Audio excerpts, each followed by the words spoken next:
Halo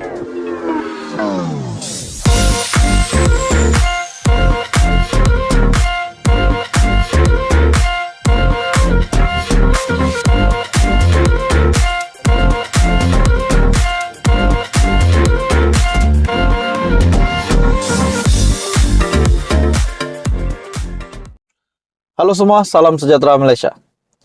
Setelah kita mendengar kabar angin bahwa 4 adun bersatu Pulau Pinang yang bakal mengosongkan kerusi, pada akhirnya telah disahkan hari ini. Keempat adun bersatu Pulau Pinang ini telah mengosongkan kerusi.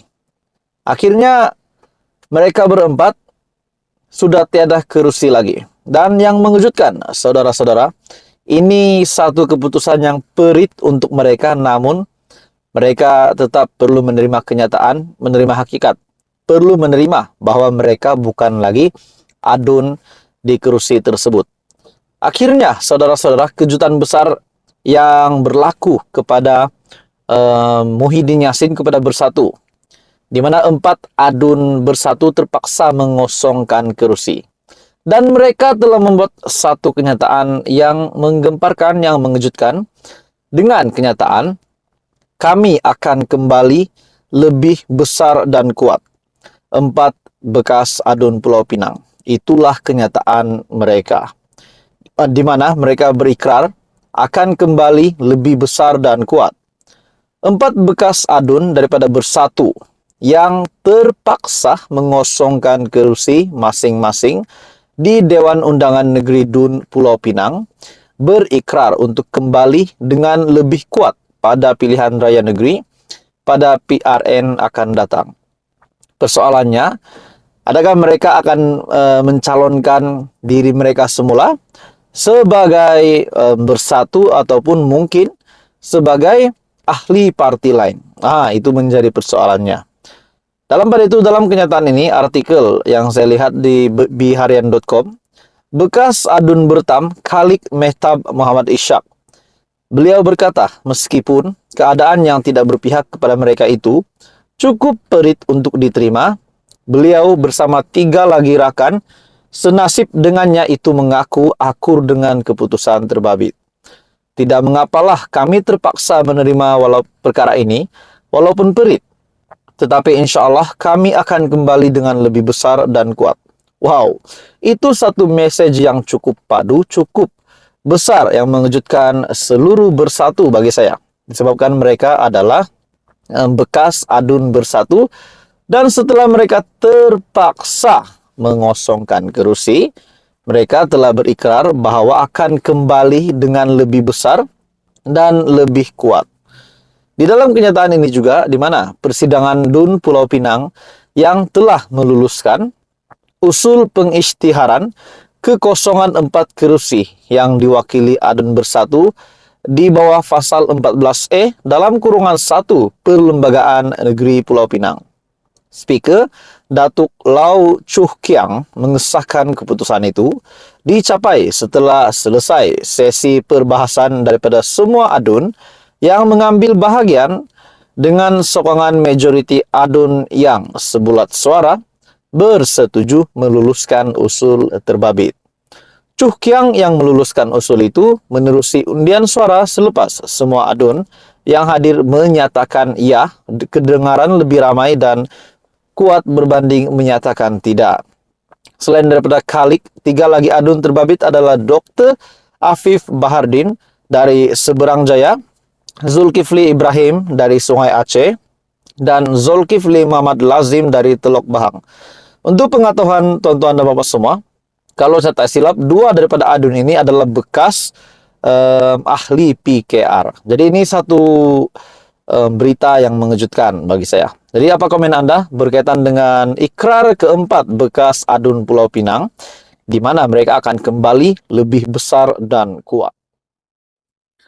Halo semua, salam sejahtera Malaysia. Tuan-tuan dan puan-puan, saudara-saudara semua yang saya amat hormati semua. Satu ulasan menarik saya nak sampaikan. Ini berkaitan dengan kerajaan perpaduan yang sudah dibentuk hari ini. Seperti biasa, Raja Petra bin Raja Kamarudin membuat kenyataan mengulas bahwa kerajaan PHBN sebelum ini RPK pernah membuat kenyataan bahwa kerajaan PHBN pintu belakang Istana Negara. Dan kita dapat lihat bahwa kenyataan-kenyataan daripada Raja Petra melalui Twitter Raja Petra, YouTube Raja Petra, kita dapat melihat bahwa Raja Petra bin Raja Kamarudin membangkang, dalam kata lain menyokong Perikatan Nasional, menyokong Muhyiddin Yassin, dan melawan kerajaan PHBN hari ini. Saudara-saudara, melalui entry Twitter Raja Petra, dengan kenyataan Raja Petra ini, saya melihat beliau memang mungkin mempunyai satu perasaan yang tidak suka dengan kepimpinan Datuk Seri Anwar Ibrahim dan kerajaan yang terbentuk hari ini.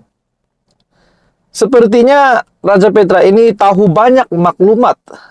Dan benarkah maklumat semua yang dinyatakan oleh Raja Petra? Menurut entry Twitter Raja Petra berkata, Puad Zarkashi mengaku UMNO berpecah dan bukan semua dalam UMNO setuju dengan tindakan Zahid Hamidi menyokong Anwar Ibrahim sebagai Perdana Menteri. Ramai dalam Pakatan Harapan juga tidak mahu UMNO dalam kerajaan. Oke, saudara-saudara, menurut kenyataan Raja Petra ini, beliau membahas bahwa ada pemimpin, bahkan bagi saya ahli parlimen di dalam UMNO yang tidak setuju dengan keputusan Zahid Hamidi menyokong Anwar Ibrahim, menyokong kerajaan perpaduan. Dan pada masa yang sama, untuk Pakatan Harapan pun terdapat juga beberapa ahli parlimen yang tidak setuju UMNO di dalam kerajaan perpaduan bersama-sama, bekerjasama, bergabung di dalam pembentukan. Namun pada akhirnya, saudara-saudara, kita berbalik kepada apa yang berlaku pada PRU15, di mana yang di Pertuan Agong telah bertitah bahwa mencadangkan untuk PN dan PH bekerja sama, namun PN telah menolak. Adakah dengan kenyataan RPK ini menunjukkan bahwa terdapat beberapa ahli parlimen di dalam UMNO pada hari ini, pada waktu ini, yang mahu keluar daripada UMNO disebabkan tidak mahu menyokong kerajaan perpaduan yang dibentuk dengan gabungan terbesar PH dan BN? Dan begitu juga di dalam parti gabungan Pakatan Harapan, adakah ada yang sanggup mengosongkan kerusi untuk meninggalkan kerajaan perpaduan disebabkan tidak mahu ada UMNO di dalam kerjasama tersebut? Persoalannya, tuan-tuan dan puan-puan, siapakah di antara mereka, siapakah di antara ahli parlimen yang tidak menyokong UMNO, ahli parlimen PH yang tidak menyokong UMNO, dan ahli parlimen UMNO yang tidak menyokong PH untuk bersama-sama di dalam kerajaan? Siapakah di antara mereka yang mahu mengorbankan kerusi mereka semata-mata tidak mahu bekerja sama dengan parti lawan? Seperti yang kita tahu hari ini, kerajaan perpaduannya dibentuk dengan gabungan Pakatan Harapan, BN, dan parti yang lain. Saudara-saudara, apakah kenyataan daripada Raja Petra ini memang satu kebenaran? Tapi pada akhirnya kita berbalik kepada titah yang di Pertuan Agong. Bagi saya, dengan keputusan pembentukan kerajaan hari ini adalah satu inisiatif yang terbaik untuk rakyat Malaysia. Sebab satu yang rakyat mahu adalah kestabilan politik. Dan kenyataan daripada Raja Petra ini bahwa Puad Zarkashi mengaku UMNO berpecah dan bukan semua dalam UMNO setuju dengan Zahid Hamidi yang menyokong Anwar Ibrahim sebagai Perdana Menteri. Ramai dalam Pakatan Harapan juga tak mahu UMNO dalam kerajaan. Jadi saudara-saudara, apa komen Anda berkaitan dengan kenyataan daripada Raja Petra? Teruskan bersama di dalam channel ini untuk perkembangan politik yang seterusnya. Jangan lupa bantu channel ini dengan menekan butang like, share, dan subscribe.